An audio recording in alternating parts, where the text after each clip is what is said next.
ഓം നമോ ഭഗവതേ വാസുദേവായ. ഓം നമോ ഭഗവതേ വാസുദേവായ.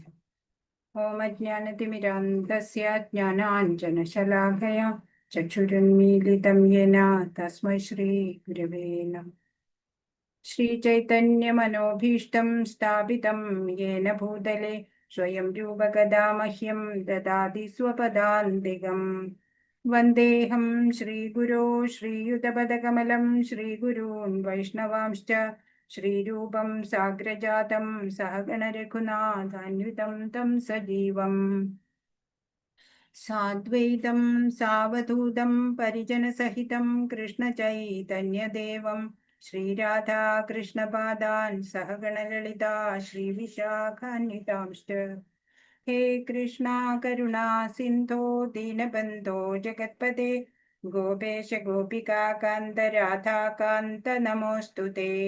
തപ്തകാഞ്ചന ഗൗരാംഗീ ശ്രീരാധേ വൃന്ദാവനേശ്വരി വൃഷഭാനുസുതേ ദേവി പ്രണമാമി ഹരിപ്രിയേ. ജയ ശ്രീകൃഷ്ണ ചൈതന്യ പ്രഭു നിത്യാനന്ദ ശ്രീ അദ്വൈത ഗദാധര ശ്രീവാസാദി ഗൗരഭക്തവൃന്ദ.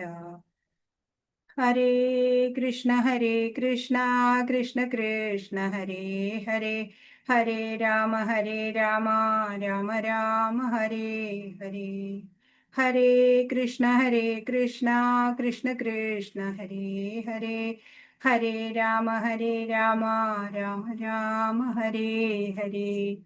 श्री श्री राधा गोविंद की जय. श्रील प्रभुपाद की जय. गुरु महाराज की जय. हरे कृष्णा हरे कृष्णा. ഹരേ കൃഷ്ണ മാതാജി ഹരേ കൃഷ്ണ. ശ്രീ ശ്രീ രാധാ ഗോവിന്ദ് ടെമ്പിൾ ഈസ്കോൺ മാംഗ്ലൂരിൽ നിന്നുള്ള ഭക്തിശാസ്ത്രി ക്ലാസ്സിലേക്ക് എല്ലാവർക്കും സ്വാഗതം. എല്ലാവർക്കും പ്രണാമം. ഹരേ കൃഷ്ണ. പിന്നെ നമ്മൾ 18ാമത്തെ അധ്യായം അവസാനത്തെ ഭാഗത്തേക്ക് കടക്കുകയാണ് അല്ലേ.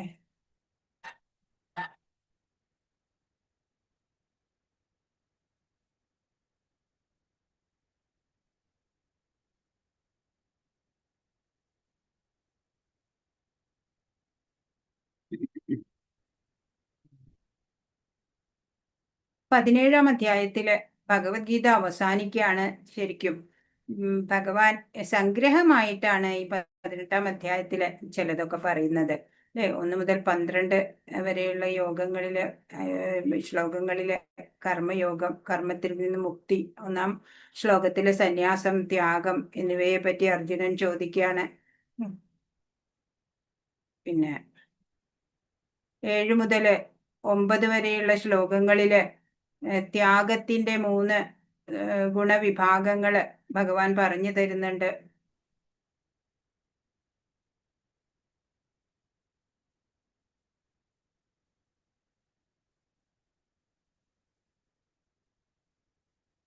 ഒമ്പതാമത്തെ ശ്ലോകത്തില് പറയുന്നുണ്ട്, ഫലം ഉദ്ദേശിക്കാതെയും തന്റെ കർത്തവ്യമാണെന്ന് മാത്രം കരുതിക്കൊണ്ട് വിധിക്കപ്പെട്ട കർമ്മം ചെയ്യുന്നവന്റെ ത്യാഗം സാത്വികം എന്ന് പറയുന്നുണ്ട്. 13 മുതൽ 17 വരെ പ്രധാനമായിട്ടുള്ള ടെക്നിക്കൽ പോയിന്റ്സ് ആണ് പറയണത്. 5 ഫാക്ടേഴ്സ് ഓഫ് ആക്ഷൻസ് പറയുന്നുണ്ട്. അധിഷ്ഠാനം, കർത്ത, കരണം, ചേഷ്ട, എല്ലാത്തിനും ഉപരി ദൈവം എന്നുള്ളത് പറയുന്നുണ്ട്. പിന്നെ 18ാമത്തെ ശ്ലോകത്തിൽ എന്താ പറയണത്, 3 മോട്ടിവേറ്റേഴ്സ് ആരാന്ന് അല്ലേ. ജ്ഞാനം, ജ്ഞേയം, പരിജ്ഞാത, അതിനെക്കുറിച്ച് 18ാമത്തെ ശ്ലോകം പറയുന്നുണ്ട്. പിന്നെയോ 18 മുതൽ 40 വരെ ഭഗവാൻ പറയുന്നു ഞാനാണ് എല്ലാത്തിൻ്റെയും കൺട്രോളർ, അങ്ങനെ പറയുന്നുണ്ട്. പിന്നെ 23 മുതൽ 25 വരെ ഭഗവാൻ വിവരിക്കുന്നത് കർമ്മത്തിന്റെ ത്രിഗുണഭേദങ്ങളാണ്. 26 തൊട്ട് 28 വരെ കർത്താവ് ത്രിഗുണഭേദത്തില്. പിന്നെ 29 മുതൽ 32 വരെ ബുദ്ധിയുടെ, അണ്ടർസ്റ്റാൻഡിങ്ങിന്റെ ഒക്കെ 3 മോഡ്സ് പറയുന്നുണ്ട്. 33 to 35 നിശ്ചയദാർഢ്യം അല്ലേ, അത് 3 ഗുണഭേദങ്ങളിൽ പറയുന്നുണ്ട്. 36 മുതൽ 40 വരെ സുഖം, എങ്ങനെ സുഖത്തിനെ കുറിച്ച് പറയുന്നുണ്ട് 3 വിധം. തുടക്കത്തിൽ വിഷമാണ്, പിന്നീട് ലാസ്റ്റ് അമൃതമാവും, അതാണ് സാത്വിക സുഖം അല്ലേ. അതുപോലെ തുടക്കത്തിൽ അമൃത തുല്യം, അവസാനത്തിൽ വിഷതുല്യമാവണത് രാജസ സുഖം. താമസ സുഖമോ ആദ്യമോ അവസാനവും എല്ലാം വിഷം തന്നെ. പിന്നെ 41 മുതൽ 48 വരെ പ്യൂരിഫിക്കേഷനെ പറ്റി പറയുന്നുണ്ട്. സ്വധർമ്മത്തിലെ ബ്രാഹ്മണ, ക്ഷത്രിയ, വൈശ്യ, ശൂദ്ര ക്വാളിറ്റീസ് പറയുന്നുണ്ട്. പിന്നെ 45, 48 സ്വധർമ്മത്തിൽ ഉറച്ചു നിൽക്കണതിന്റെ, അങ്ങനെ ആസക്തിയില്ലാതെ കർമ്മം ചെയ്യുന്നതിന്റെ ഒക്കെ പ്രത്യേകതകൾ ഭഗവാൻ പറയുന്നുണ്ട്. 49 മുതൽ 55 വരെ ഭഗവാൻ എന്താ പറയണത്? ബ്രഹ്മാവസ്ഥയെ കുറിച്ചാ പറയണത്. ഗുഹ്യജ്ഞാനമൊക്കെ നമുക്ക് ഭഗവാൻ തന്നു. ഹരേ കൃഷ്ണ. 49 സ്വയം നിയന്ത്രണം ആണ് പറയുന്നത് ത്യാഗത്തിനെ കുറിച്ചിട്ട് പറയുമ്പോൾ. 51 മുതൽ 53 വരെ ബ്രഹ്മസാക്ഷാത്കാരം, അല്ലെ, സെൽഫ് റിയലൈസേഷനെ കുറിച്ച് പറഞ്ഞു. പിന്നെ 54, 55 ബ്രഹ്മഭൂത അവസ്ഥ പറയുന്നുണ്ട്. അതിൽ നിന്ന് ഭക്തിയിലേക്ക് ഉയർന്ന് ഭഗവാനെ അറിയുന്നു. അതാണ് 54ഉം 55 ശ്ലോകങ്ങള്. 55, 56 to 66 ശുദ്ധ ഭക്തിയെ ആണ് പറഞ്ഞു തരുന്നത്. പിന്നെ 56 to 60 പറയുന്നത് കൃഷ്ണാവബോധത്തിൽ വന്നയാളും കൃഷ്ണാവബോധത്തിൽ എത്താത്ത ആളെ കുറിച്ച് പറയുന്നുണ്ട്. 61 മുതൽ 63 വരെ ഗുഹ്യതരമായിട്ടുള്ള ആ നോളജാണ് ഭഗവാൻ തരുന്നത്. ഭഗവാനില് ശരണാഗതി അടയേണ്ട കാര്യത്തിനെ പറ്റി പറഞ്ഞു തന്നു. 64 മുതൽ 66 വരെ ഗുഹ്യതമമായ ജ്ഞാനമാണ്. മന്മനാഭവമദ്ഭക്തോ, അല്ലെ, ആ ഭഗവാനില് ഉറപ്പിക്കാനായിട്ട് ആവർത്തിച്ച് പറഞ്ഞു തരാണ്.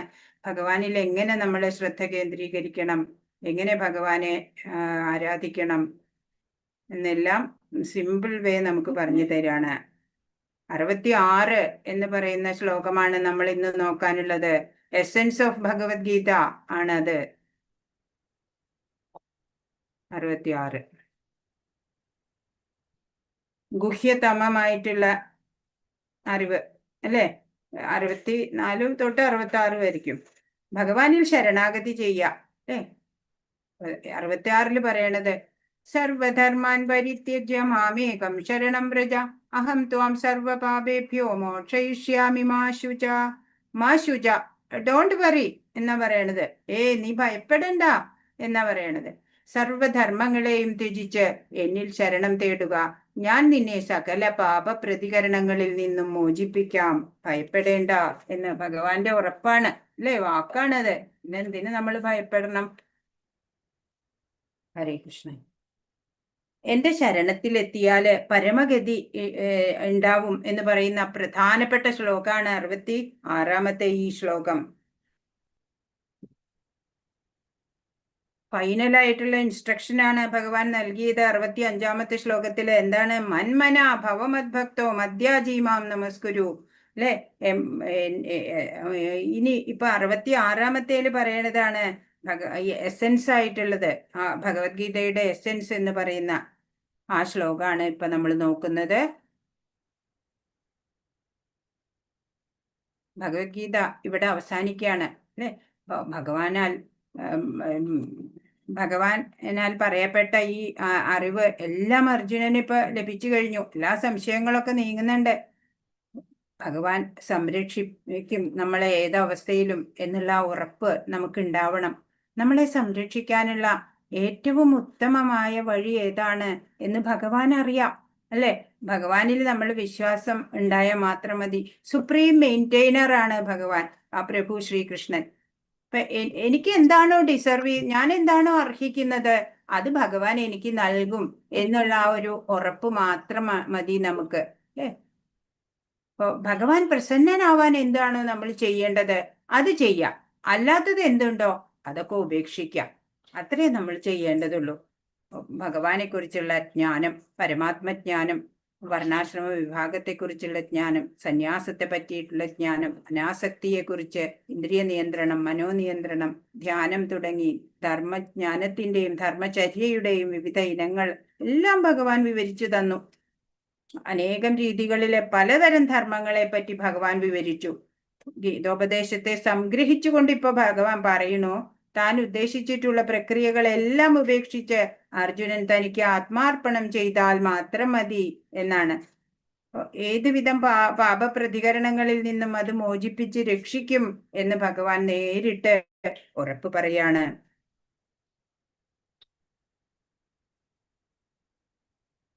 ഇവിടെ ഒരു ശ്ലോകം ഇവിടെ കൊടുത്തിട്ടുണ്ട്, ഹരിഭക്തി വിലാസത്തിൽ നിന്നുള്ള. ആനുകൂല്യസ്യ സങ്കല്പ പ്രാതികൂല്യസ്യ വർജനം രക്ഷിഷ്യതീതി വിശ്വാസോ ഗോപ്തൃത്വേ വരണം തഥാ ആത്മനിക്ഷേപ കാർപ്പണ്യേ ഷഡ്വിധ ശരണാഗതി. ശരണാഗതി ചെയ്യൂ നീ എന്നിലെ എന്ന് പറഞ്ഞു. അപ്പൊ എങ്ങനെയാ ശരണാഗതി ചെയ്യേണ്ടതെന്ന് ഹരിഭക്തി വിലാസ് ശരണാഗതിയുടെ 6 വിഭാഗങ്ങൾ പറയുന്നുണ്ട്.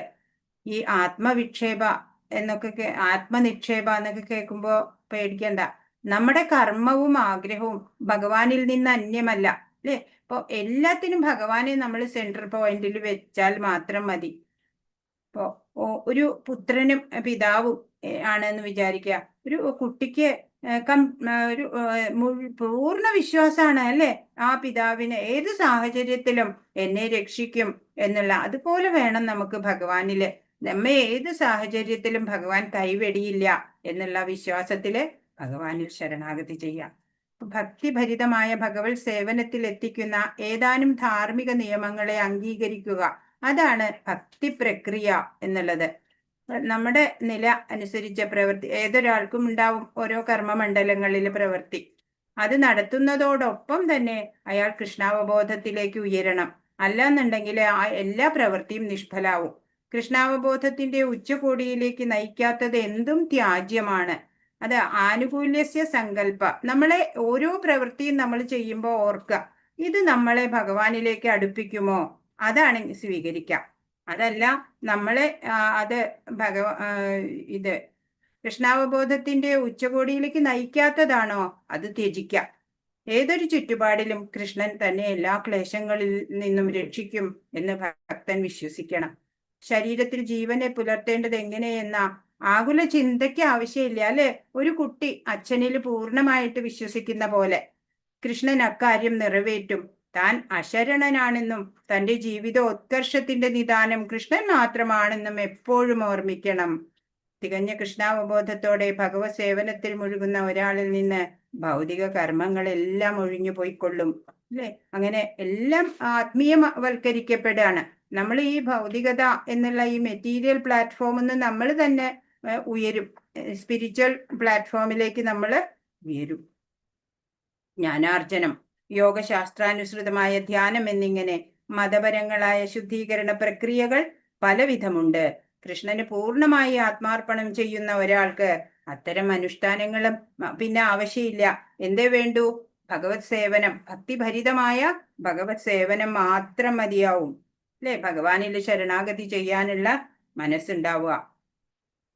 ഭഗവാന്റെ സുന്ദര രൂപത്തിൽ മനസ്സുറച്ചവൻ ആണ് തികഞ്ഞ ആധ്യാത്മികവാദിയായിട്ടുള്ള ആള്. പൂർണ്ണബോധത്തോടെ കൃഷ്ണന് ചെയ്യപ്പെടുന്ന സേവനം തന്നെയാണ് ജ്ഞാനത്തിന്റെ അതിഗോപ്യമായിട്ടുള്ള അംശം എന്ന് ഭഗവാൻ പറയാണ്. അപ്പൊ ഭഗവാനില് സറണ്ടർ ചെയ്യുക ഭക്തിയുടെ മനോഹര ഭാവമാണ് അത് എന്നാണ്. ഭക്തി യോഗത്തില് ആത്മാർത്ഥമായി 1% നമ്മൾക്ക് ചെയ്യാൻ പറ്റുള്ളൂ, എങ്കിലും പരിപൂർണത ലഭിക്കും എന്നാണ്. നേരെ മറിച്ച് മറ്റുള്ള ജ്ഞാനയോഗം ഒക്കെ ഉണ്ടല്ലോ, അത് കുറച്ചെന്തെങ്കിലും വിട്ടുപോയാൽ തന്നെ നമ്മൾക്ക് വളരെയധികം അത് കുറവാണ് നമുക്ക് ഫലപ്രാപ്തിയിൽ നമ്മളെ എത്തിക്കുള്ളൂ. ഭക്തി യോഗത്തിലാണെങ്കിലോ നമ്മൾ വളരെ സ്വല്പം അഭ്യസ്യ, കുറച്ച് ചെയ്തിട്ടുള്ളൂ, 1% ചെയ്താൽ മതി, പരിപൂർണത നമുക്ക് ലഭിക്കും എന്നാണ്. എങ്ങനെ വേണം? നമ്മള് ഭഗവാനെ അറിയുന്നതിനേക്കാൾ കൂടുതൽ ഒരു ഭക്തനെ ഭഗവാന് ആകർഷണം ഉണ്ടാവണം. ഇതാണ് യഥാർത്ഥ കാരുണ്യം ഭഗവാന്റെ. ഭഗവാൻ പറയണം, അല്ലെ, ഇതെന്റെ ഒരു ഭക്തനാണ് എന്ന് പറയണം.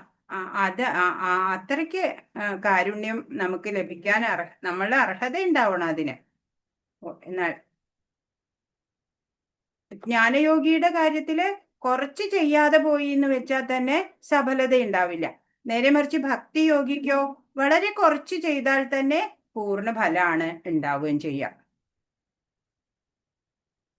അധ്യായം 6 ഭഗവാൻ പറയുന്നുണ്ട് അല്ലെ, യോഗിനാമപി സർവേഷാം മദ്ഗതേനാന്തരാത്മന എന്നുള്ള ശ്ലോകം നമ്മൾ കണ്ടു അല്ലെ. ഭഗവാനില് ശരണാഗതി ചെയ്താൽ മാത്രം മതി, അയാള് യോഗികളിൽ വെച്ച് പരമ യോഗിയായിട്ട് മാറും എന്നാണ്. കർമ്മയോഗികള് എല്ലാ ധർമാനുഷ്ഠാനങ്ങളെയും ത്യജിച്ച് സ്വയം കൃഷ്ണന് സമർപ്പിക്കുന്നത് എങ്ങനെയാണ് എന്ന് വ്യാകുലപ്പെടുന്നവരുണ്ട്. വെറുതെയാണ് അതൊക്കെ, ഭഗവാനിൽ ശരണാഗതി ചെയ്യുക, അത് മാത്രമേ ചെയ്യേണ്ടതുള്ളൂ എന്ന് ഭഗവാൻ പറയണു. മാമേകം ശരണം വ്രജ എന്ന് ഭഗവാൻ ഇവിടെ വ്യക്തമായിട്ട് നമുക്ക് പറഞ്ഞു തരുന്നുണ്ട്. എല്ലാ ധർമ്മങ്ങളെയും ത്യജിച്ചോളൂ, എന്നിൽ ശരണം തേടിക്കോളൂ, അത്രേ വേണ്ടൂ, സകല പാപ പ്രതികരണങ്ങളിൽ നിന്നും ഞാൻ മോചിപ്പിക്കാം എന്ന് ഭഗവാൻ പറയാണ്.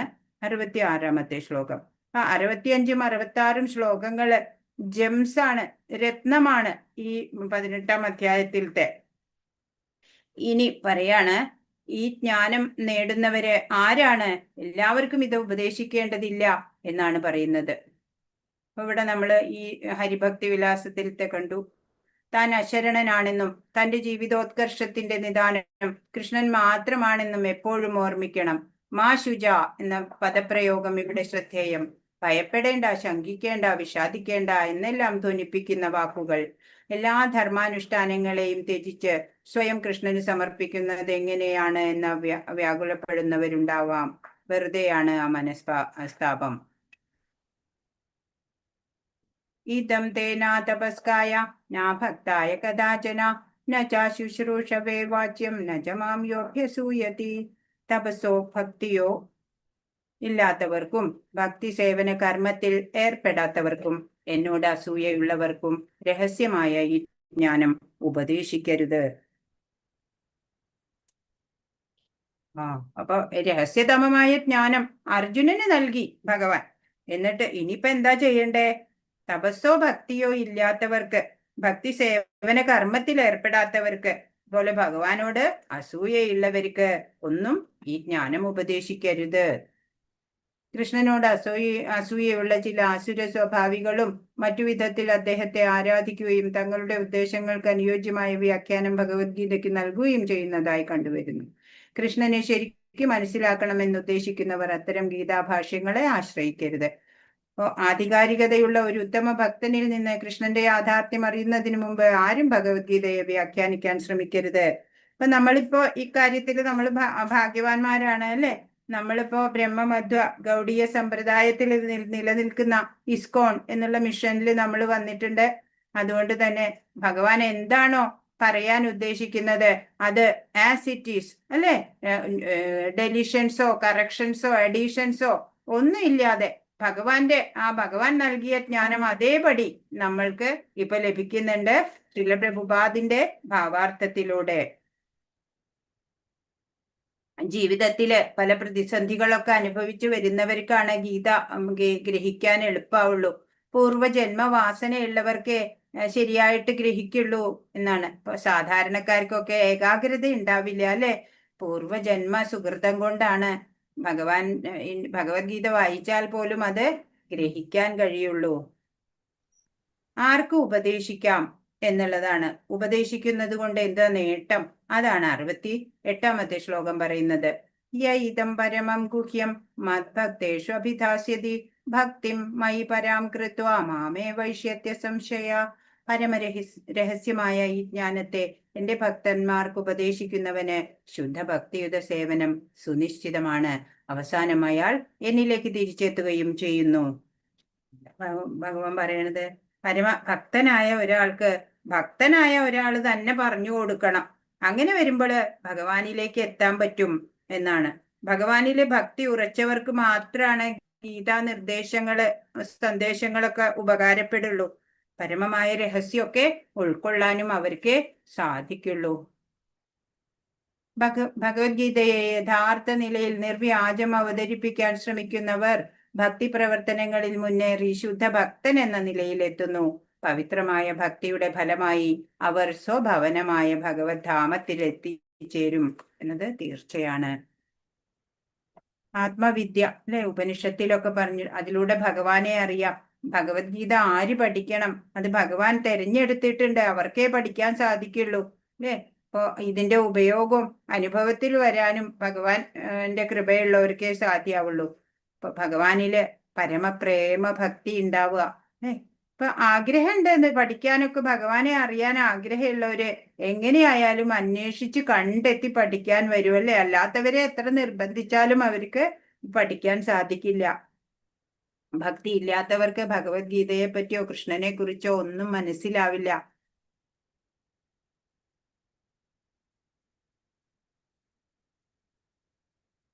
യഥാർത്ഥ ഭക്തർക്ക് ഭഗവത്ഗീത ഉപദേശിക്കുന്ന ആള് എനിക്ക് ഏറ്റവും പ്രിയരാണ് എന്നാണ് 69ാമത്തെ ശ്ലോകത്തിൽ ഭഗവാൻ പറയുന്നത്.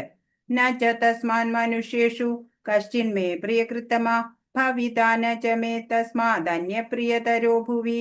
അങ്ങനെയുള്ള വൃത്തിനേക്കാൾ എനിക്ക് പ്രിയങ്കരനായിട്ട് ഈ ലോകത്തിൽ മറ്റൊരാളില്ല, ഇനി ഒരിക്കലും ഉണ്ടാവുകയുമില്ല. ഭഗവാന്റെ പ്രിയനാവാൻ എന്താ ചെയ്യണ്ടേ? നമ്മൾ ഭഗവത്ഗീത ശരിയായിട്ടും ഗ്രഹിക്കുക, മനസ്സിലാക്കുക, എന്നിട്ട് മറ്റുള്ളവർക്ക് പറഞ്ഞു കൊടുക്കുക. അത് കൃഷ്ണജ്ഞാനം നൽകുക എല്ലാവർക്കും അല്ലെ. നമ്മൾ അറിഞ്ഞു എന്നിട്ട് മിണ്ടാതിരിക്കുകയല്ല, നമ്മളെല്ലാവർക്കും അത് പറഞ്ഞു കൊടുക്കണം. ശ്രീല പ്രഭുപാദ് അത് ചെയ്യുന്നതിൽ വിജയിച്ചു അല്ലെ. എല്ലാവരും പഠിക്കണം. അങ്ങനെ എല്ലാവരും പഠിച്ചിട്ട് എല്ലാവർക്കും പഠിപ്പിക്കണം. പരോപകാരം അല്ലെ, അത് ചെയ്യണം. നമ്മൾ മാത്രം അറിഞ്ഞാൽ പോരാ, എല്ലാവരും ഭഗവതോന്മുഖമാവണം.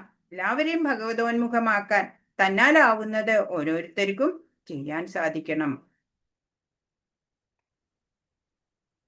ഭഗവത്ഗീത ജീവിതത്തിന്റെ ഭാഗമാക്കുക. ഏതിനും ഭഗവാന്റെ അനുഗ്രഹം തന്നെ വേണം അല്ലെ. ഇത് പഠിക്കുന്നവര് ജ്ഞാനയജ്ഞം ചെയ്യുന്നു എന്ന് ഭഗവാൻ 70ാമത്തെ ശ്ലോകത്തിൽ പറയാണ്. അധ്യേഷ്യത്തെ ഇമം ധർമ്മ്യം സംവാദമാവയോ ജ്ഞാനയജ്ഞേന തേനാഹ മിഷ്ടസ്യാമിതി മേ മതി.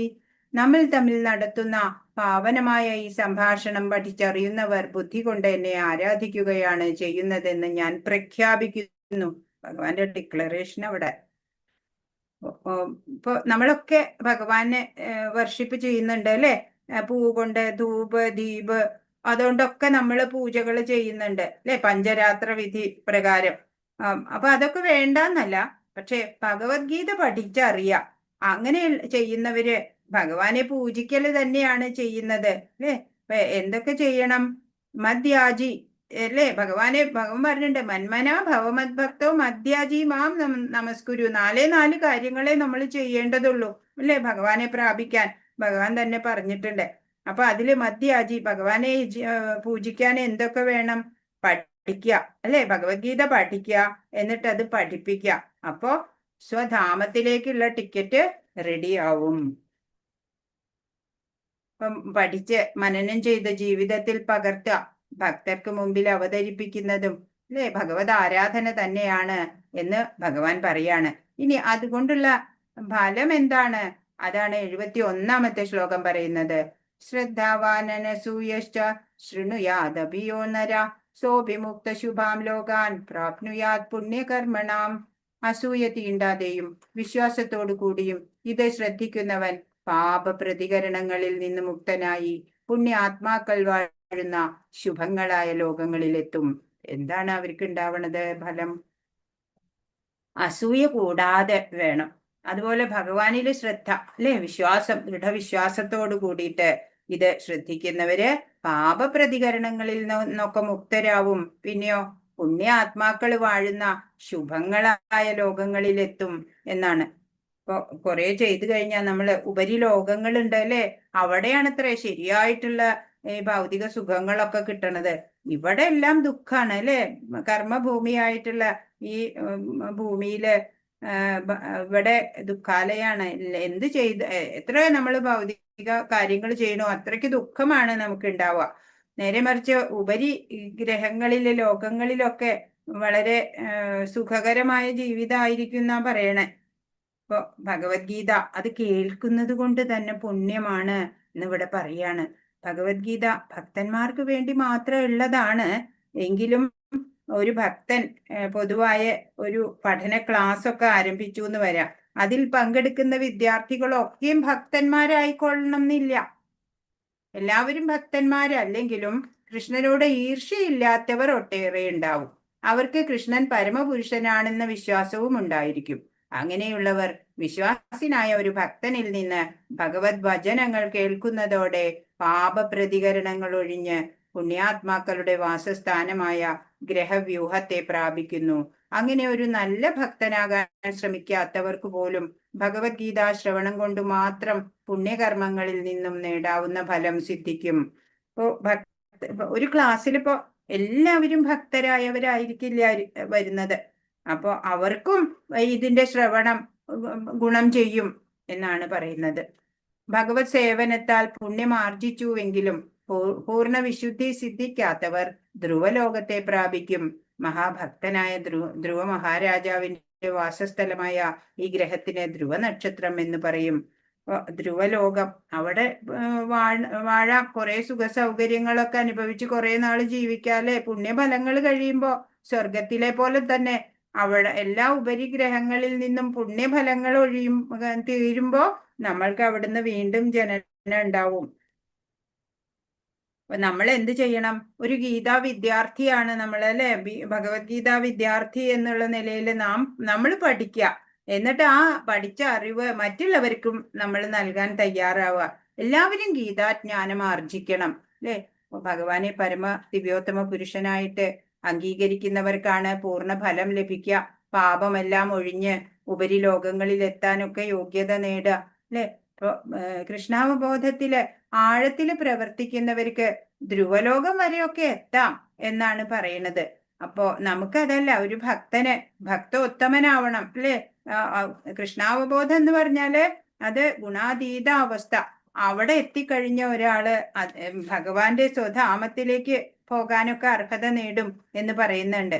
അപ്പോ ഭഗവത്ഗീത ഒരു വ്യക്തിയെ കൃഷ്ണഭക്തനാക്കാൻ പര്യാപ്തമായതാണ്.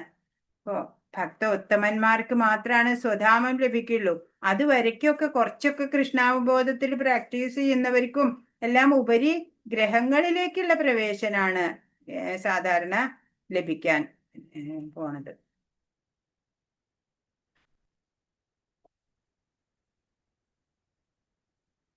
യജ്ഞങ്ങളൊക്കെ ചെയ്തിട്ട് ഉപരിഗ്രഹങ്ങളിലൊക്കെ എത്തിയിട്ട് അവിടെ കുറെ എൻജോയ് ചെയ്യാനൊക്കെ പറ്റും അവർക്ക്.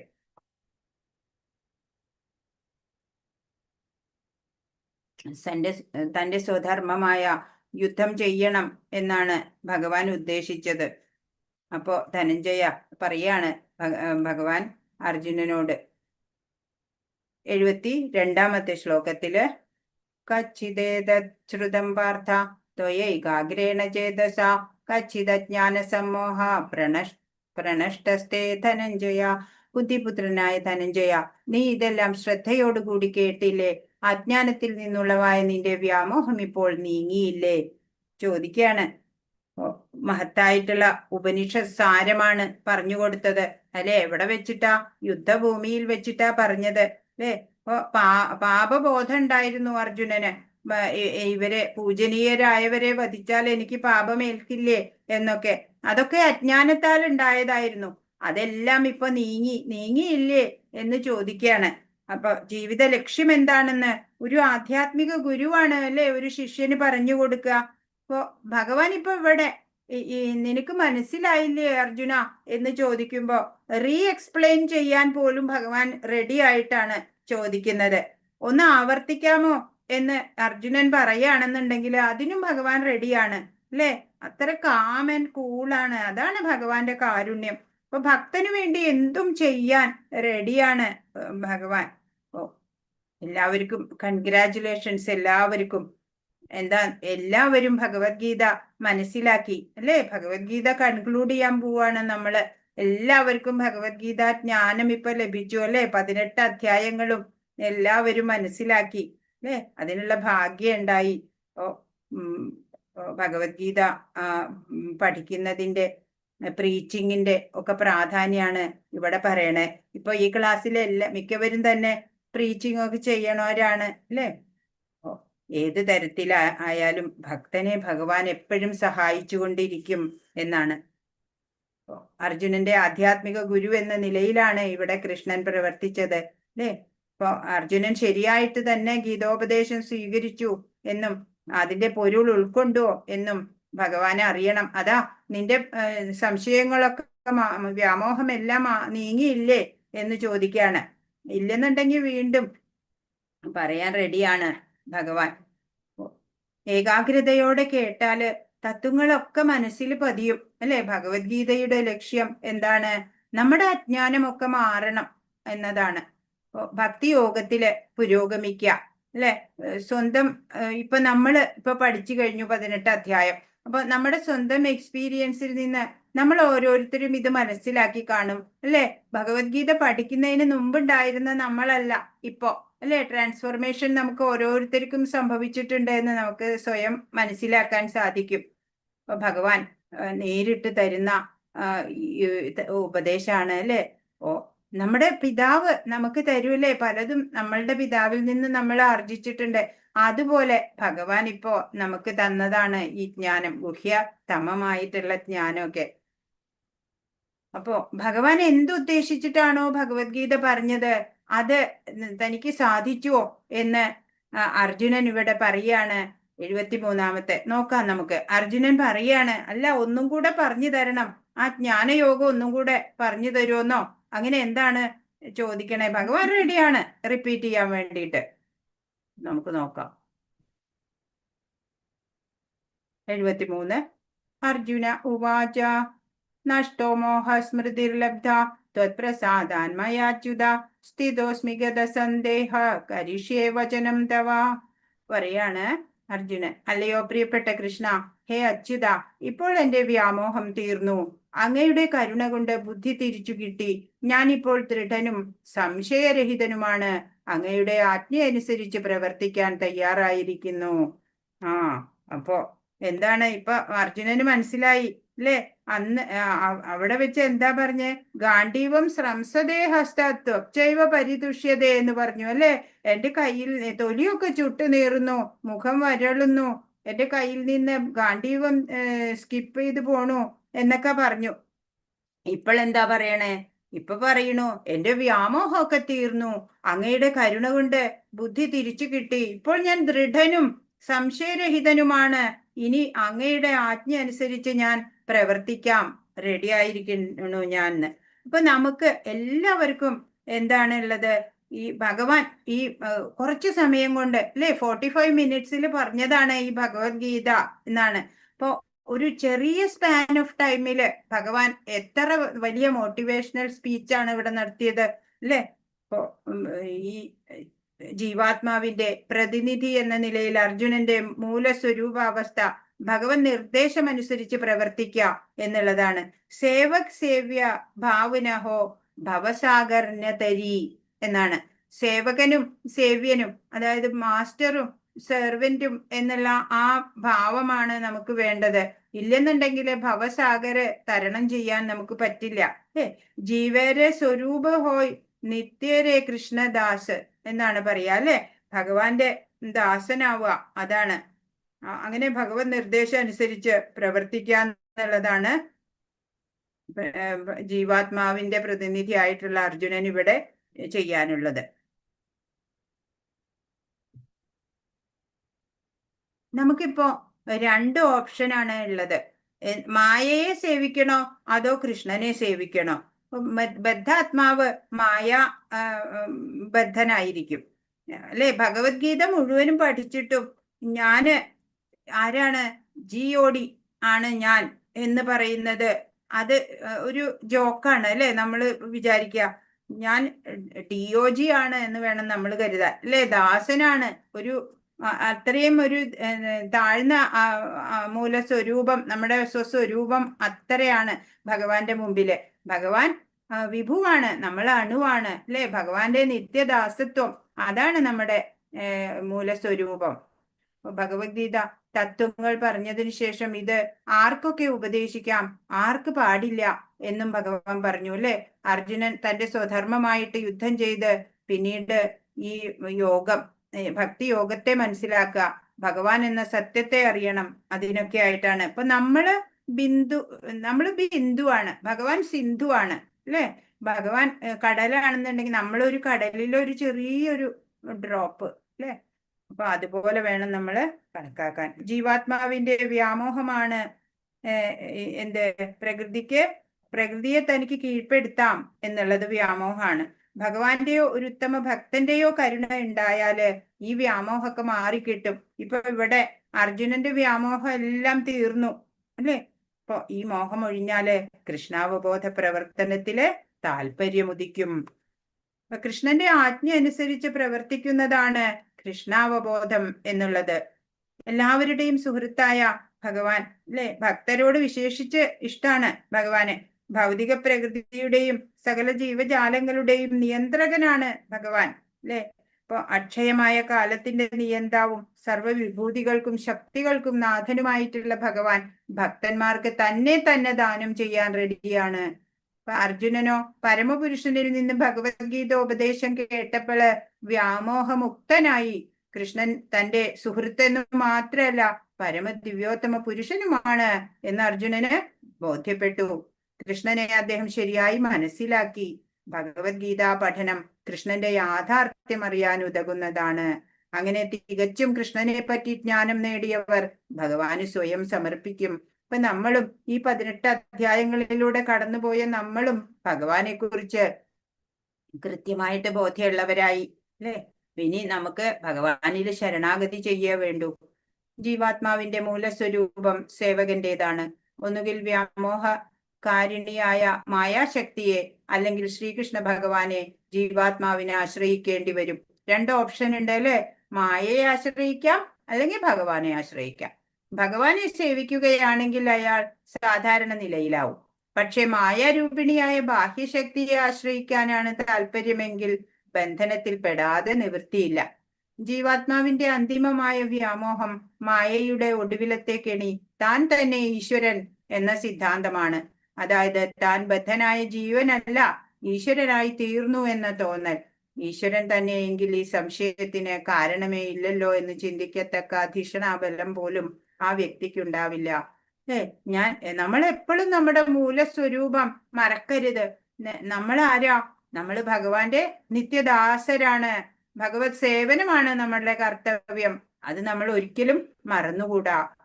ജ്ഞാനത്തിന് വിരുദ്ധമാണ് മോഹം. അനാവശ്യമായ ജനപ്പെരുപ്പം കുറയ്ക്കണമെന്നാണ് കൃഷ്ണന്റെ ഉദ്ദേശമെന്ന് മനസ്സിലാക്കി അർജുനൻ അതിനുവേണ്ടി പൊരുതാൻ ഉറച്ച് വീണ്ടും വില്ലും ശരങ്ങളും എടുക്കുകയാണ്. ഭഗവത് നിർദ്ദേശാനുസൃതമായിരിക്കും ഈ യുദ്ധം.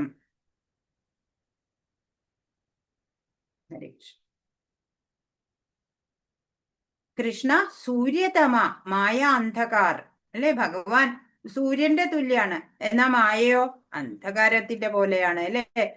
ഭഗവാൻ വന്നാ അന്ധകാരം പോവും, സൂര്യൻ ഉദിച്ചാ അന്ധകാരം നീങ്ങും, ഭഗവാൻ വന്നാ മായ പോവും. അപ്പൊ നമുക്ക് മായയെ അതിജീവിക്കണമെങ്കിൽ ഭഗവാനിൽ ശരണാഗതി ചെയ്തേ പറ്റൂ. സഞ്ജയന്റെ വാക്കുകളിലൂടെ ഭഗവത്ഗീത ധൃതരാഷ്ട്രര് ശ്രവിച്ചു. ഇപ്പോ സംഹരിക്കുന്നതും സഞ്ജയന. 1-ാമത്തെ ശ്ലോകം ധൃതരാഷ്ട്രരാണ് ചോദിച്ചത് അല്ലെ. അപ്പോ എന്താ സഞ്ജയന് ഈ ഭഗവത്ഗീതാ ശ്രവണം സഞ്ജയനിൽ എന്താ ഇമ്പാക്റ്റ് ആണ് ഉണ്ടാക്കിയത് അല്ലെ. 1-ാമത്തെ ശ്ലോകത്തിലെ ധൃതരാഷ്ട്രരുടെ ചോദ്യമാണ്. അതിന്റെ ഉത്തരമായിട്ട് പറയുന്നതാണ് ഈ 74-ാമത്തെ ശ്ലോകം.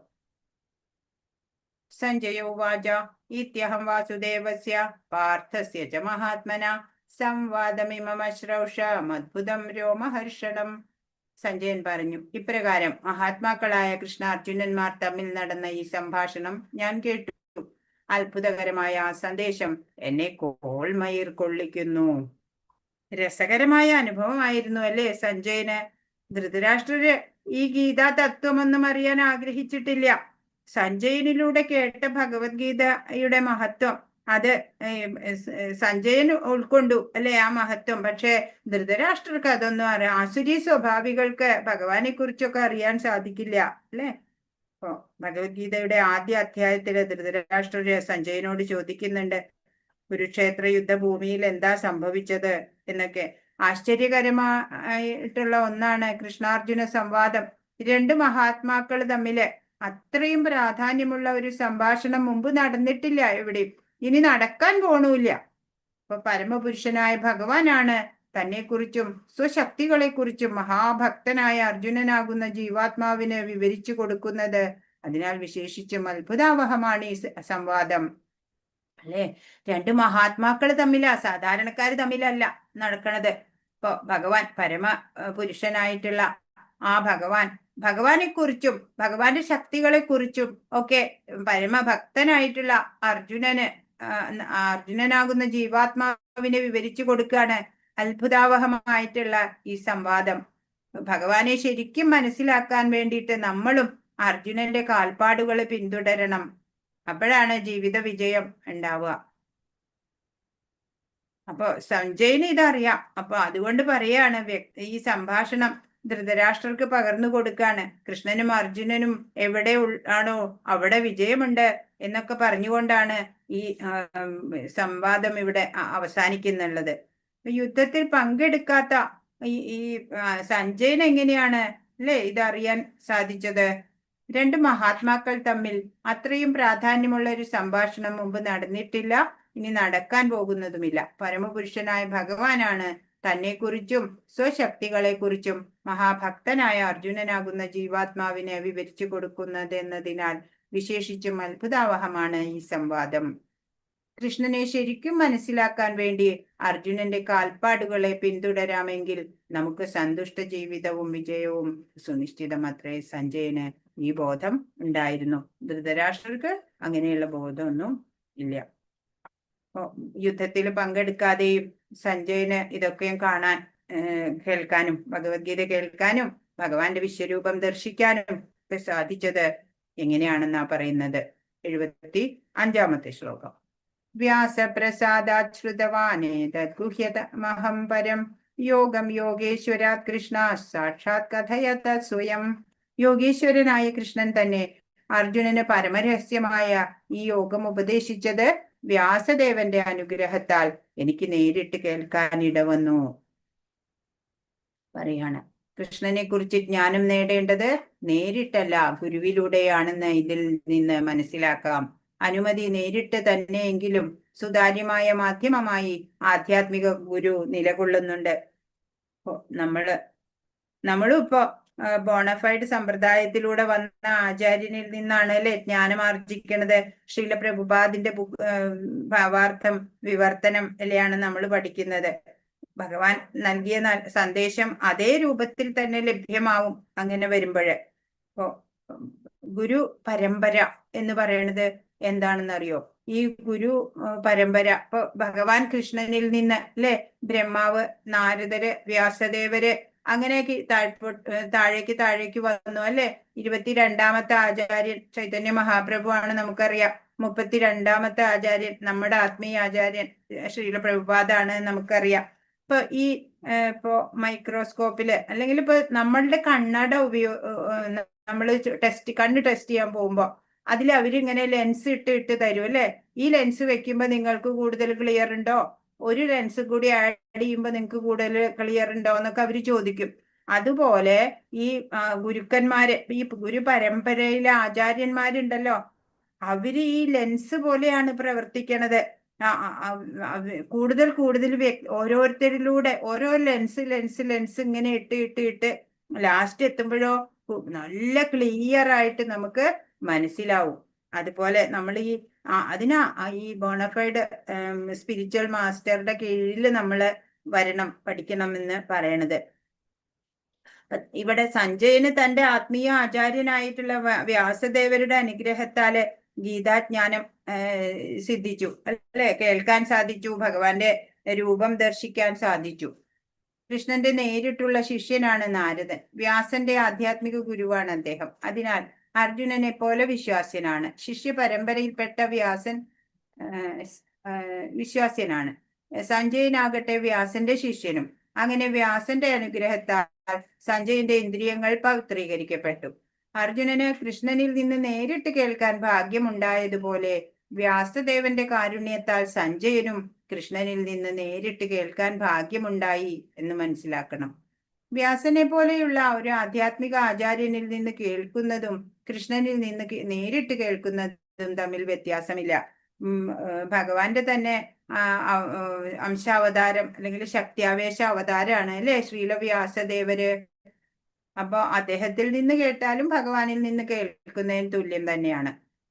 ആധ്യാത്മിക ആചാര്യൻ വ്യാസദേവന്റെ പ്രതിപുരുഷനുമാണ്. വൈദിക രീതി അനുസരിച്ച് ആധ്യാത്മിക ആചാര്യന്റെ ജന്മനാൾ ശിഷ്യന്മാർ വ്യാസപൂജ എന്ന പേരിൽ ആഘോഷിക്കുന്നു. അല്ലേ? ഗുരുവിന്റെ ജന്മദിനം വ്യാസ പൂജയായിട്ട് നമ്മൾ ആഘോഷിക്കാറുണ്ട്. ശിവപരമ്പര.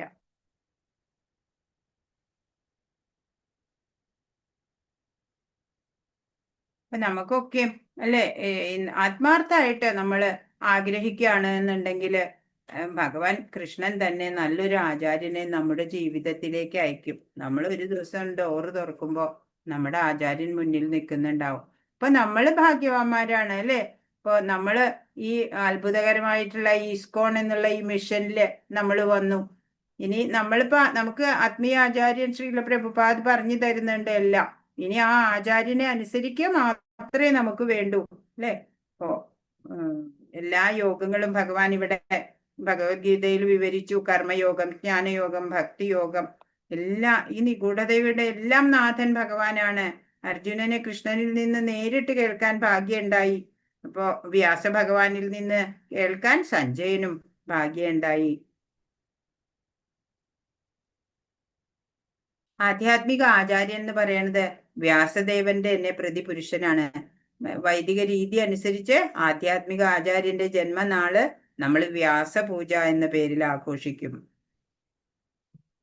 കേട്ടതിന് ശേഷം ഉള്ള അനുഭവത്തെ പറയാണ് 76-ാമത്തെ ശ്ലോകം. രാജൻ സംസ്മൃത്യ സംസ്മൃത്യ സംവാദമിമം അദ്ഭുതം കേശവാർജുനയോ പുണ്യം ഹൃഷ്യാമി ച മുഹുർമുഹു. കൃഷ്ണാർജുനന്മാരുടെ അത്ഭുതകരമായ ഈ പുണ്യ സംവാദം വീണ്ടും വീണ്ടും ഓർത്തോർത്ത് ഞാൻ അനുനിമിഷം ആനന്ദ പുളകിതനാകുന്നു രാജാവേ എന്നാണ് പറയണത്. അപ്പൊ മുഴുവൻ സംവാദവും സഞ്ജയൻ കേട്ടു. അത്ഭുത പരതന്ത്രനായി പോയി അല്ലേ.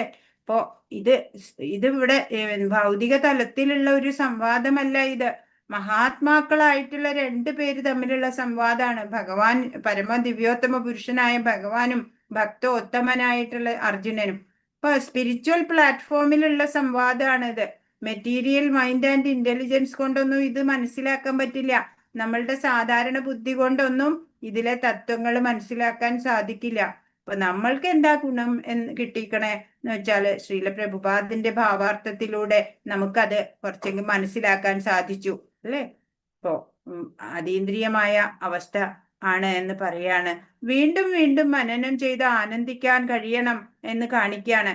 ഭഗവത്ഗീത ഒരിക്കൽ പഠിച്ചു എന്ന് പറഞ്ഞിട്ട് കാര്യമില്ല. പിന്നെയും പിന്നെയും അത് മനനം ചെയ്ത് നമ്മൾ മനസ്സിലാക്കണം. അപ്പൊ കൂടുതൽ കൂടുതൽ നമുക്ക് ഗ്രഹിക്കാൻ സാധിക്കും. എന്താണ് ഈ എസൻസ് ഓഫ് ഭഗവത്ഗീതയുടെ സാരാംശം എന്ന് പറയണത്? ഭക്തിയാണ് അല്ലേ. അപ്പൊ അത് 9:34 ഇവിടെ 65-ാമത്തെ ശ്ലോകത്തിലും ഭഗവാൻ നമുക്ക് പറഞ്ഞു തന്നു. മന്മനാഭവ മദ്ഭക്തോ മദ്യാജീമാം നമസ്കുരു അല്ലെ.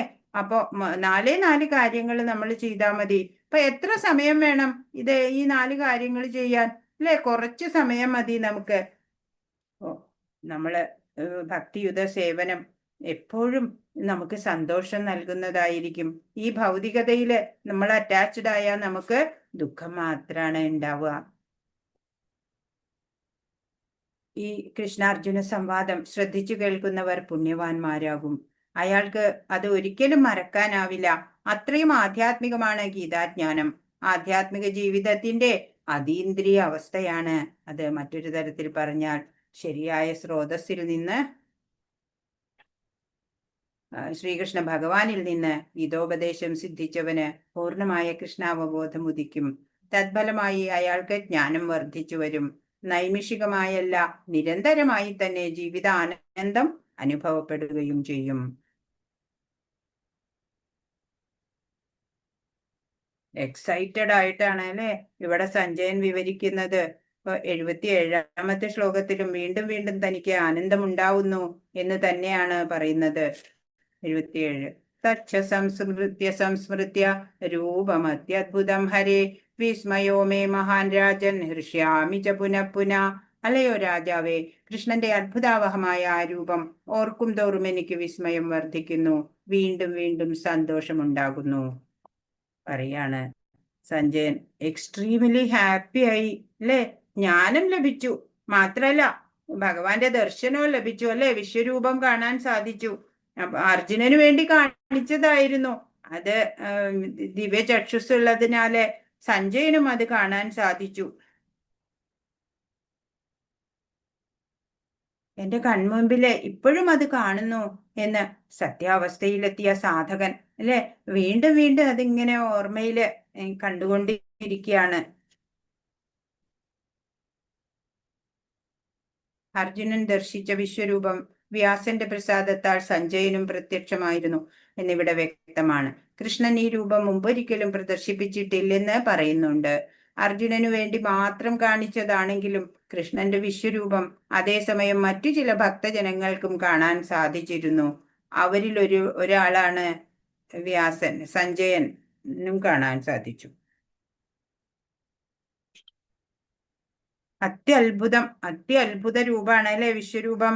വ്യാസശിഷ്യൻ എന്ന യോഗ്യതയായിരുന്നു സഞ്ജയൻ അത് കാണാൻ സാധിക്കാൻ കാരണം ഉണ്ടായത്. ഇപ്പൊ വ്യാസദേവൻ ശക്തിയാവേശ അവതാരം തന്നെയാണ് ഭഗവാന്റെ. നമുക്കോ എന്ത് യോഗ്യതയാണ് ഉള്ളത്? ഈ ഭഗവത്ഗീതാ ശ്രവണത്തിനും മനസ്സിലാക്കാനൊക്കെ, അതുപോലെ ഭക്തിയുത സേവനം ചെയ്യാനൊക്കെ നമുക്ക് എന്ത് യോഗ്യതയുണ്ട് അല്ലെ? അപ്പൊ നമുക്ക് നമ്മുടെ ഗുരുവിന്റെ കൃപ അല്ലെങ്കിൽ ഭഗവാൻ കൃഷ്ണന്റെ കൃപ ഉള്ളത് കൊണ്ടാണ് നമ്മൾക്കിപ്പോ ഭഗവത്ഗീത പഠിക്കാനൊക്കെ സാധിച്ചത്. ശ്രീല പ്രഭുപാദിന്റെ കരുണ അല്ലെ? നമ്മള് ഭഗവത് അംശമാണെന്നെങ്കിലും അല്ലെ അറ്റ്ലീസ്റ്റ് നമുക്ക് അതെങ്കിലും അറിയാൻ സാധിച്ചു. അതുപോലെ ഭക്തിയുത സേവനമാണ് നമ്മുടെ കർത്തവ്യം, അതെല്ലാം നമ്മളിപ്പോ മനസ്സിലാക്കി അല്ലെ?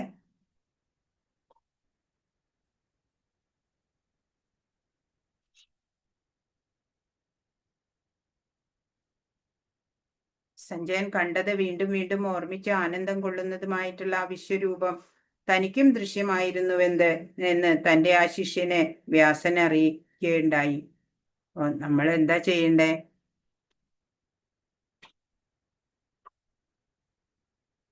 അപ്പൊ നമ്മള് ഈ ഭഗവത്ഗീതയിലൂടെ നമ്മള് ഭഗവാന്റെ സന്ദേശങ്ങളും നിർദ്ദേശങ്ങളും ഒക്കെ മനസ്സിലാക്കി അല്ലെ? അപ്പൊ നമ്മള് ഭഗവത് സേവന നിരതരാവുക, നമ്മുടെ മൂലസ്വരൂപം മറക്കാതിരിക്കുക. നമ്മള് സെർവന്റ് ആണ്, ഭഗവാൻ മാസ്റ്റർ ആണ്, അത് ഓർമ്മ വേണം അല്ലെ? ഭക്തിയുത സേവനം അതാണ് നമ്മുടെ കടമ, നമ്മുടെ ഡ്യൂട്ടി അതാണ് എന്നൊക്കെ നമ്മൾ മനസ്സിലാക്കുക. ഹരേ കൃഷ്ണ മഹാമന്ത്രം എന്ന് പറയുന്നത് മിറാക്കുലസ് ആണ് അല്ലെ? ശ്രീല ഹരിദാസ് ഠാക്കൂർ നാമജപം നിർത്തണില്ല, ഒരിക്കൽ നോൺ സ്റ്റോപ്പ് ആണ് അല്ലെ?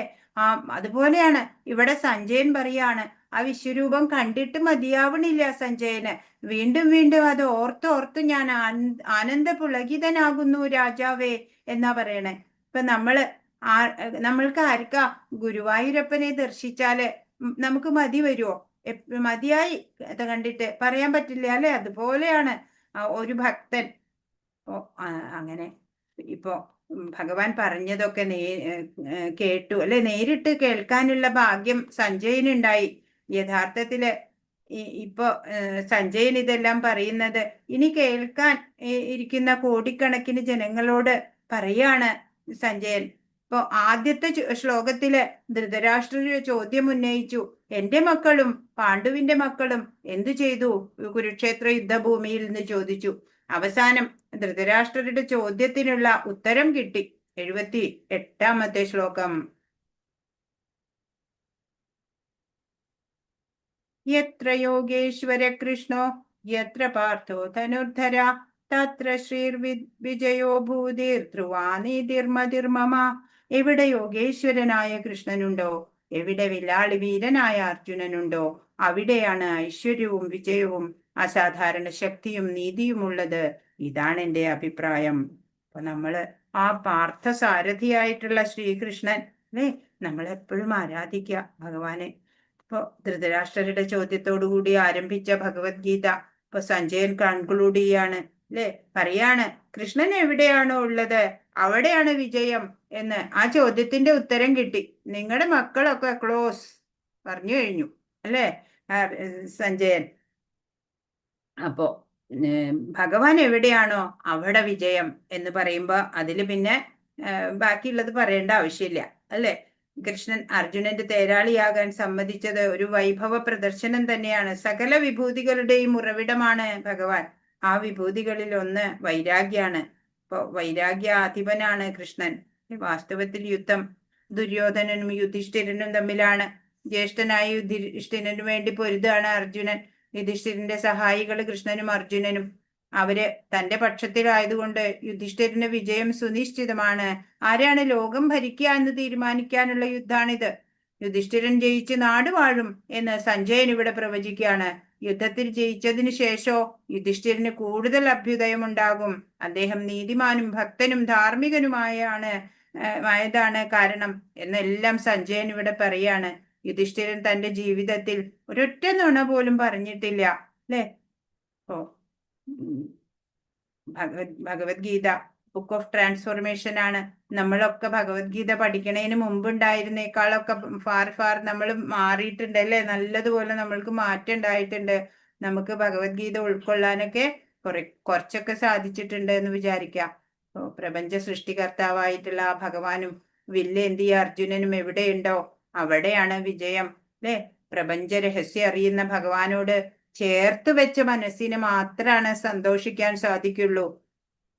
ധൃതരാഷ്ട്രർ തന്റെ കക്ഷിക്ക് ജയം പ്രതീക്ഷിക്കേണ്ട എന്ന് സഞ്ജയൻ നേരിട്ട് പറയുന്നു. കൃഷ്ണൻ കൂടെയുള്ളത് കൊണ്ട് അർജുനന്റെ കക്ഷി ജയിക്കും എന്നുറപ്പിക്കാം. തത്വജ്ഞാനപരങ്ങളായ നിഗമനങ്ങളെ കൊണ്ടും ധ്യാനം കൊണ്ടും ആത്മസാക്ഷാത്കാരം കൊണ്ടും നേടുന്നതാണ് ഒരു പ്രക്രിയ എന്ന് ഭഗവത്ഗീതയിൽ നിന്ന് മനസ്സിലാക്കാം. പക്ഷേ സമഗ്രമായ ഉത്കൃഷ്ടത കൃഷ്ണനായി സ്വയം സമർപ്പിക്കലാണ് ഭഗവത്ഗീതോപദേശത്തിന്റെ സാരസർവസ്വമാണ്. എന്താണ് സാരസർവസ്വം? ഭഗവാനിൽ ശരണാഗതി ചെയ്യുക, അല്ലെ? നമ്മൾ ഭഗവദ്ദാസരാണ്. ഭഗവത്ഗീതയിൽ 5 പ്രധാന വിഷയങ്ങൾ ചർച്ച ചെയ്യപ്പെടുന്നു. പരമദിവ്യോത്തമ പുരുഷൻ, ഭൗതിക പ്രകൃതി, ജീവാത്മാവ്, ശാശ്വതമായ കാലം, കർമ്മം. ഈ 5ഉം ഭഗവാൻ കൃഷ്ണനെ ആശ്രയിച്ചു നിൽക്കുന്നു. ഒറ്റനോട്ടത്തിൽ ഭഗവാനും ജീവാത്മാവും ഭൗതിക പ്രകൃതിയും കാലവും എല്ലാം വ്യത്യസ്തങ്ങളായി തോന്നുന്നുവെങ്കിലും യഥാർത്ഥത്തിൽ ഭഗവാനിൽ നിന്ന് ഭിന്നമായി യാതൊന്നുമില്ല. എന്നാൽ അവിടുന്ന് മറ്റേതൊന്നിൽ നിന്ന് വ്യത്യസ്തനുമാണ്. അചിന്ത്യ ഭേദാഭേദ തത്വം എന്നാണ് ശ്രീ ചൈതന്യ മഹാപ്രഭുവിന്റെ സിദ്ധാന്തം. നിരപേക്ഷ തത്വത്തിന്റെ പരിപൂർണ ജ്ഞാനം ഉൾക്കൊള്ളുന്നതാണ് ഈ തത്വ ദർശനം. അപ്പോ ഭഗവാനെ കുറിച്ചുള്ള പരിപൂർണ ജ്ഞാനം ഉൾക്കൊള്ളുന്ന തത്വദർശനാണ് അചിന്ത്യ ഭേദാഭേദ തത്വം എന്ന് ശ്രീ ചൈതന്യ മഹാപ്രഭുവിന്റെ സിദ്ധാന്തമാണ്. അപ്പൊ എന്താണ് അത് അതില് പറയണത്?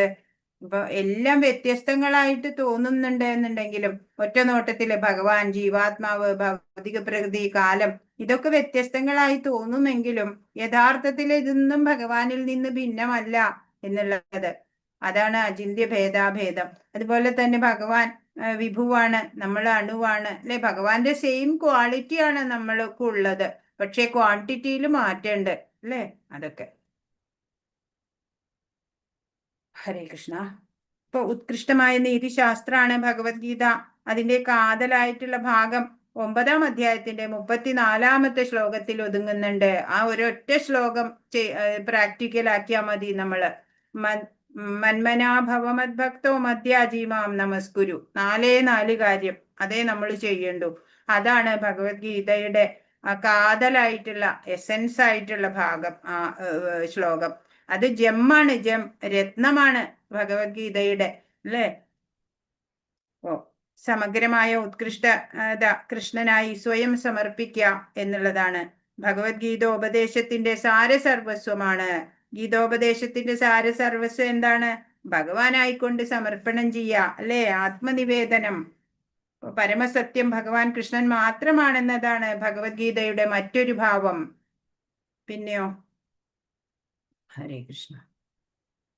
ജീവിതത്തില് ഡേ ടു ഡേ ലൈഫില് നല്ലൊരു സമയം നമ്മൾ ഭഗവാന് സേവനം ചെയ്യാൻ നീക്കിവെക്കുന്നുണ്ടോ എന്ന് നമ്മൾ നോക്കണം, അല്ലെ? ഒരു ബുദ്ധിമാനായ ആൾ അങ്ങനെ ചെയ്യും. കൃഷ്ണാവബോധത്തില് അല്ലെങ്കിൽ ഭക്തിയുത സേവനത്തില്, അല്ലെ? ചാൻഡിങ്ങില്, സത്സംഗത്തിന് വേണ്ടിയിട്ട് ഒക്കെ ഇപ്പൊ ഭഗവത്ഗീതയുടെ സന്ദേശങ്ങള് വീണ്ടും വീണ്ടും മനനം ചെയ്യുക. അങ്ങനെ നമ്മൾ ഭഗവാനോട് അടുക്കുക. അതാണ് നമുക്ക് ചെയ്യാനുള്ളത്. അതാണ് ഭഗവാൻ നമുക്ക് ഭഗവത്ഗീതയിലൂടെ പറഞ്ഞു തന്നത്. സഹജാവസ്ഥയില് ശുദ്ധമായ ആത്മാവാണ് ജീവൻ. പരമാത്മാവിന്റെ അണുപ്രായമായിട്ടുള്ള ഒരു അംശമാണ്. ശ്രീകൃഷ്ണ ഭഗവാനെ സൂര്യനോടും ജീവാത്മാക്കളെ സൂര്യപ്രകാശത്തോടും ഉപമിക്കാം. കൃഷ്ണന്റെ തടസ്ഥ ശക്തികളായ ജീവാത്മാക്കൾ അല്ലെ, മറ്റു രണ്ട് ശക്തികളുണ്ട്.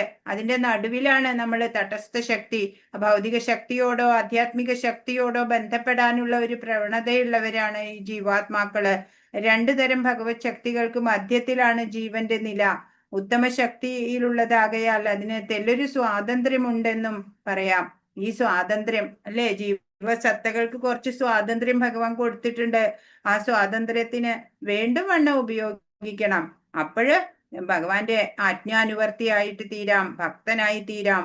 അങ്ങനെ ആനന്ദ പ്രദാനത്തിന് കഴിവുള്ള സ്വാഭാവിക അവസ്ഥയില് നമുക്ക് എത്തുകയും ചെയ്യാം. ഒരു ജീവനെ സന്യാസത്തിലേക്കും നൈഷ്കർമ്മ്യത്തിലേക്കും നയിക്കണം എന്ന് ഭഗവാൻ പറഞ്ഞു. ഏത് കർമ്മവും ഫലപ്രാപ്തിക്ക് എന്ത് വേണം? ഭഗവത് പ്രസാദം, ഭഗവാന്റെ കാരുണ്യം വേണം അല്ലെ. ഗുണഭേദം അനുസരിച്ചാണ് ഇവിടെ എല്ലാം ഉള്ളത്. നമ്മുടെ സ്വഭാവം കാണിക്കുന്നു അല്ലെ. ഓരോ ഗുണപ്രഭാവത്താലാണ് നമ്മൾ പ്രവർത്തിക്കുന്നതും ചിന്തിക്കുന്നതും എല്ലാം. ചാതുർവർണ്ണ്യം അതും അങ്ങനെ തന്നെ ഭഗവാൻ പറഞ്ഞു. ഭഗവത് അർപ്പണമായിട്ട് സ്വധർമ്മം ചെയ്യാം, അപ്പൊ സത്യസാക്ഷാത്കാരത്തിൽ എത്താം എന്ന് ഭഗവാൻ പറഞ്ഞു തരുന്നുണ്ട്. മാത്രമല്ല പൂർണ്ണ ശരണാഗതിയാണ് ജീവിത വിജയം തരിക. തന്റെ ഭക്തരെല്ലാം താനീ പറഞ്ഞ കാര്യങ്ങൾ പിന്തുടരണം എന്ന് ഭഗവാൻ ആഗ്രഹിക്കുന്നുണ്ട് അല്ലെ. ഇപ്പൊ ഭഗവത്ഗീത ഇത് നമുക്കൊരു മാർഗദീപമാവട്ടെ. എല്ലാ ക്ലേശങ്ങളിൽ നിന്ന് നാം മുക്തരാവട്ടെ. ഭഗവാന്റെ അനുഗ്രഹം എല്ലാവർക്കും ഉണ്ടാവട്ടെ. ഹരേ കൃഷ്ണ കൃഷ്ണ കൃഷ്ണ ഹരേ ഹരേ, ഹരേ രാമ രാമ രാമ ഹരേ ഹരേ. വാഞ്ചാകൽപതരുഭ്യശ്ച കൃപാ സിന്ധുഭ്യൈവ ച പതിതാനാം പാവനേഭ്യോ വൈഷ്ണവേഭ്യോ നമോ നമഃ. അനന്തകോടി വൈഷ്ണവ വൃന്ദ കി ജയ്. ശ്രീല പ്രഭുപാദ് കി ജയ്. ഗുരു മഹാരാജ് കി ജയ്. സർവം ശ്രീകൃഷ്ണ. ഹരേ കൃഷ്ണ. ഇന്ന് പറഞ്ഞതിൽ എന്തെങ്കിലും സംശയം ഉണ്ടെങ്കിൽ ചോദിക്കൂ. ഹരേ കൃഷ്ണ.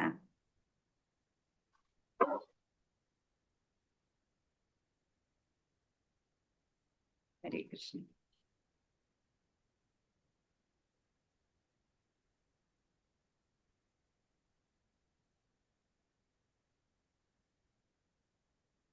എന്റെ എല്ലാ സംശയവും മാറിയെന്ന് അർജുനൻ പറഞ്ഞു അല്ലേ. കരിഷ്യേ വചനം തവ. ഇനി ഭഗവാൻ പറയണത് എന്താണോ അതനുസരിക്കാൻ ഞാൻ റെഡിയാണ് എന്ന് പറഞ്ഞു. ആജ്ഞ അനുസരിച്ച് ഞാൻ പ്രവർത്തിക്കാം എന്ന് പറയാണ്.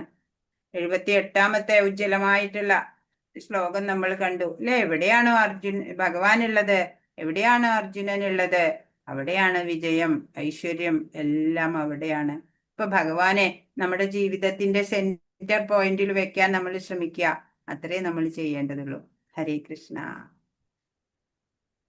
ഹരേ കൃഷ്ണ.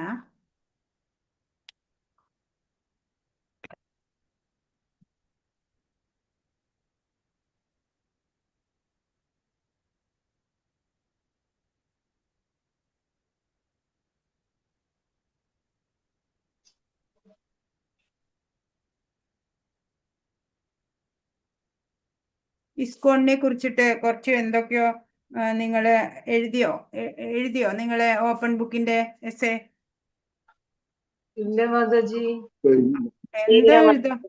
എന്താ എഴുതാ ഇത്ര മടി? ഞാൻ എന്റെ ഫയൽസിൽ നോക്കിയപ്പോണ്ട് അതും ഉണ്ടായിരുന്നു. പിന്നെ ഈ 14-17 ശ്ലോകങ്ങളെ ബേസ് ചെയ്ത് അധ്യായങ്ങളെ ബേസ് ചെയ്തിട്ട് എഴുതാനുള്ള ഓപ്പൺ ബുക്ക് ഉണ്ടല്ലോ, അതും ഞാൻ പഠിക്കണ എഴുതിയത് കിട്ടി എനിക്ക്. അത് കിട്ടിയിട്ടുണ്ടായിരുന്നു, വേണമെങ്കിൽ പറഞ്ഞുതരാം. അതായത് അന്താരാഷ്ട്ര കൃഷ്ണാവബോധ സമിതിയുമായി ബന്ധപ്പെടാനും ശാസ്ത്ര പഠനത്തിനും അവസരം ലഭിക്കുകയും ആത്മീയ ആചാര്യനായ ഗുരുദേവനിൽ നിന്ന് ദീക്ഷ ലഭിക്കുകയും വഴി ഭഗവത് കാര്യങ്ങളിൽ മാത്രം ശ്രദ്ധ ചെലുത്താൻ സാധിക്കുന്നു. പരമദിവ്യോത്തമ പുരുഷന്റെ ശാശ്വത സേവകരായ നാം ഓരോരുത്തരും ഭഗവാന്റെ ഭക്തിയുത സേവനം നടത്തേണ്ടതാണ്. പിന്നെ കൃഷ്ണനെ വിസ്മരിക്കാത്ത ഭക്തജനങ്ങൾക്ക് സത്സംഗത്തിനുള്ള അവസരം നൽകുന്നതിനായിട്ടാണ് ഇസ്കോൺ എന്ന മിഷൻ സ്ഥാപിതമായിട്ടുള്ളത് അല്ലെ. അതിൽ ഓരോരുത്തർക്കും വേണ്ട ഭക്തിയുത സേവനങ്ങള് പ്രഭുപാദ് ചിട്ടപ്പെടുത്തിയിട്ടുണ്ട്. തങ്ങളുടെ അന്തർലീനമായ കൃഷ്ണാവബോധത്തെ ജാഗ്രതാക്കുന്നതിനു വേണ്ടി ഈ പ്രസ്ഥാനത്തിൽ ചേർന്ന് സത്സംഗത്തിലൂടെ പ്രവർത്തിക്കാൻ സാധിക്കുന്നു. ഈശോപനിഷത്തിലെ പ്രഥമ മന്ത്രം കാണുക എന്നൊക്കെ എഴുതിയിട്ടുണ്ട്. അന്നത്തെ ആ പിടിപ്പുകേടോണ്ട് എഴുതിയതാവൂട്ടോ ചിലപ്പോ. ഈശാവാസ്യം ഇതം സർവം യത്കിഞ്ച ജഗത്യാം ജഗത് തേന ത്യക്തേന പുഞ്ചീതാമാകൃത കസ്യ സിദ്ധനം. ഈ പ്രപഞ്ചത്തിൽ കാണുന്നതെല്ലാം ഭഗവാന്റെ സമ്പത്താണ്. പ്രകൃതി അംബികയുടെ പദ്ധതി അനുസരിച്ച് ഈ സമ്പത്ത് എല്ലാ ജീവജാലങ്ങളുടെയും യോഗക്ഷേമത്തിന് പ്രയോജനപ്പെടുത്തേണ്ടതാണ്. അങ്ങനെ ഒരു ആത്മീയ മാതൃകാ സമൂഹമാണ് ഉണ്ടാവേണ്ടത്. മറ്റുള്ളവരുടെ ജീവിതത്തിലോ അധികാരത്തിലോ കൈകടത്താതെ എല്ലാ ജീവജാലങ്ങൾക്കും സ്വന്തം ആവശ്യങ്ങൾ നിറവേറ്റാനുള്ള പൂർണ്ണ സംവിധാനത്തോടെയാണ് ഈ ഭൗതിക ലോകം കൽപ്പിക്കപ്പെട്ടിട്ടുള്ളത് എന്ന് കൃഷ്ണാവബോധമുള്ള ഭക്തർക്കറിയാം.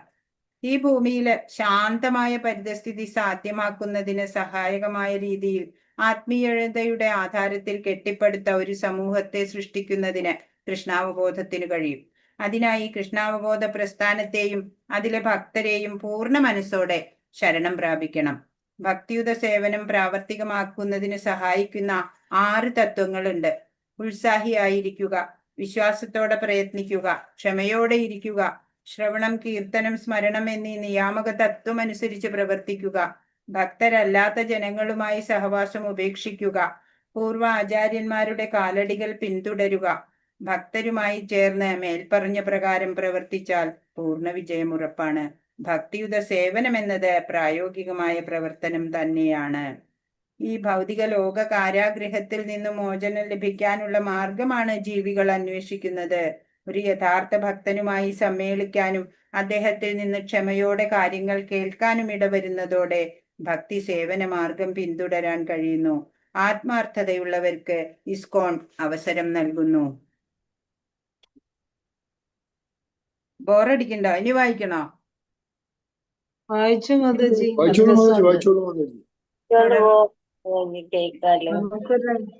തുടർന്ന് അയാൾ ഭക്തി സേവനത്തിൽ ഏർപ്പെട്ട് മുക്തനാവുന്നു. ഭഗവത് ധാമത്തിലേക്ക് തിരിച്ചെത്താനുള്ള സന്ദർഭം ഉത്സാഹപൂർവ്വം ഏവരും സ്വീകരിക്കണം. കൃഷ്ണാർത്ഥ അഖിലാചേഷ്ട, എല്ലാ പ്രവർത്തനങ്ങളും കൃഷ്ണനു വേണ്ടി. കൽമഷമില്ലാത്ത ഭക്തന്മാരുടെ സംഘം ചേർന്ന് പ്രവർത്തിക്കണം. ഭക്തിയോഗം പൂർണ്ണതയിലെത്താൻ ജീവിതത്തിന്റെ എല്ലാ തുറകളിലും താൻ നടത്തുന്ന ഭക്തി സേവനം ആധ്യാത്മിക ഗുരുവിന്റെ നിർദ്ദേശാനുസരണമായിരിക്കണം. കൃഷ്ണനിൽ നിന്ന് വേറിട്ടു നിൽക്കുന്ന ഒന്നും തന്നെ ഈ പ്രപഞ്ചത്തിലില്ല എന്നറിയണം. നിർബന്ധ കൃഷ്ണ സംബന്ധേ യുക്തം വൈരാഗ്യമുച്യതേ. തന്റെ പ്രവർത്തനങ്ങളെല്ലാം ഒരു യഥാർത്ഥ ഗുരുവിന്റെ ഉപദേശാനുസരണം കൃഷ്ണ സേവനത്തിന് അനുഗുണമാക്കി തീർക്കണം. ഭക്തിയുത സേവനം എന്നത് ആത്മീയ ജീവിതത്തെ മുൻനിർത്തിക്കൊണ്ടുള്ള പ്രായോഗിക പ്രവർത്തനമാണ്. അവശ്യം രക്ഷിപേ കൃഷ്ണ, കൃഷ്ണൻ തന്നെ രക്ഷിക്കുമെന്നും ഭക്തിയുത സേവനം നിർവിഘ്നം നടത്തുന്നതിനു വേണ്ട സഹായം തനിക്ക് നൽകുമെന്നും ഭക്തൻ വിശ്വസിക്കുന്നു. ഗുരു ആജ്ഞ അനുസരിച്ച് വിഹിത കർമ്മ പ്രവർത്തനത്തിൽ ഉത്സാഹിയായിരിക്കണം. വീഴ്ച വരുത്തിയാൽ അത് ഭക്തി സേവനത്തെ നശിപ്പിക്കും. ഭക്തിയുത സേവനത്തിൽ സഫലത കൈവരിക്കണമെങ്കിൽ ദുർജന സംസർഗം ഉപേക്ഷിക്കണം. മുഴുവൻ സമയവും ഭക്തിയുത സേവനത്തിൽ കഴിയുന്നതിനെ സതോവൃത്തി എന്ന് പറയും. കൃഷ്ണാവബോധ പ്രവർത്തനം കൊണ്ട് ധന്യരായി തീർന്നിട്ടുള്ള പൂർവാചാര്യന്മാരുടെ കാലടിപ്പാടുകളെ പിന്തുടരണം. ഭക്തി സിദ്ധാന്ത സരസ്വതി ഠാക്കൂർ പറയുന്നു, ദാർശനിക ഭാവനയിലൂടെ ജ്ഞാനം സമ്പാദിക്കുക, കാമ്യകർമ്മങ്ങൾ ചെയ്ത് ഭൗതിക സമ്പത്ത് വർദ്ധിപ്പിക്കുക, യോഗസിദ്ധികൾ ആഗ്രഹിക്കുക തുടങ്ങിയവ ഭക്തി സേവനത്തിന് വിപരീതങ്ങളാണ്. ഭക്തിമാർഗം വിശുദ്ധവും പരിപൂർണവുമാണ്. ഒരിക്കൽ ആരംഭിച്ചു കഴിഞ്ഞാൽ അത് അയാളെ നിർബന്ധപൂർവം വിജയത്തിലേക്ക് നയിക്കും. ഭഗവാന്റെ ഭക്തന്മാരെല്ലാം അദ്ദേഹത്തിന്റെ പരമമായ ശക്തിയാൽ സംരക്ഷിക്കപ്പെട്ടവരാണ്. അതിനാൽ അവർ ഒരിക്കലും ഭക്തിമാർഗം ഉപേക്ഷിച്ച് മറ്റു മാർഗം സ്വീകരിക്കരുത്. ഉത്സാഹാത് നിശ്ചയാത് ധൈര്യ തത്തത് കർമ്മ പ്രവർത്തനാത് എന്നത് ഭക്തിയുത സേവനത്തിന് അനുഗുണമായ യമനിയമങ്ങളെ ഉത്സാഹത്തോടും ക്ഷമയോടും ധൈര്യത്തോടും കൂടെ ചെയ്തുകൊണ്ടിരിക്കണമെന്നാണ്. ഈ രീതിയിൽ ഭക്തിമാർഗത്തിൽ പുരോഗതി നേടാം. ശ്രീമദ് ഭാഗവതത്തിലെ 5:18-12 പറയുന്നുണ്ട്, ശുദ്ധമായ പ്രേമഭക്തി ശീലിക്കുന്ന ഒരുവനിൽ ദേവന്മാരുടെ എല്ലാ നല്ല ഗുണങ്ങളും പ്രകാശിതമാവും. ഭൗതികത കൊണ്ടുള്ള ദോഷം ബാധിക്കുകയുമില്ല. ഐശ്വര്യമയമായ ജീവിതത്തിന്റെ തലത്തിലേക്ക് അവൻ ഉയർത്തപ്പെടും. തുച്ഛങ്ങളായ പ്രവർത്തനങ്ങളിലൂടെ ഒന്നും ഒരു മഹാത്മാവിന്റെ അവസ്ഥയിലേക്ക് ഉയരാൻ സാധിക്കില്ല. സത്സംഗത്തിലൂടെയും ജപത്തിലൂടെയും ആത്മീയ പുരോഗതി നേടണം. ഹരേ കൃഷ്ണ. അങ്ങനെയാണ് അന്ന് എഴുതി വെച്ചത്. പിന്നെ 14, 17 എന്നിവയിൽ നിന്നുള്ള ഉചിതമായ ശ്ലോകങ്ങൾ, ഭാവാർത്ഥങ്ങൾ, പിന്നെ കൃഷ്ണാവബോധത്തിന്റെ ആചാര്യ സത്വഗുണം വികസിപ്പിക്കേണ്ടതിന്റെ പ്രാധാന്യം, അതിന്റെ എസ്സേ ഒരു 4 പുറം എഴുതിയിട്ടുണ്ട് പേജില്. അത് വായിച്ചാൽ നിങ്ങൾ ബോറടിച്ചിട്ട് മരിക്കും ചിലപ്പോ. നാളെ ഉണ്ടോ മാതാജിയുടെ ക്ലാസ്? ക്ലാസ് കഴിഞ്ഞില്ലേ നമുക്ക്? അല്ല, നാളെയും കൂടെ മാതാജി കാണുന്നു പറഞ്ഞ്. അതെയോ? റിവിഷൻ വേണോ? ഓ, മാതാജി ഒരു ദിവസം കൂടെ കിട്ടിയാ എന്താ? കൂടെ അയച്ചു തരണം മാതാജി നോക്കാനായിട്ട്. ഏത് 18-ാം അധ്യായ? 17, 14, 17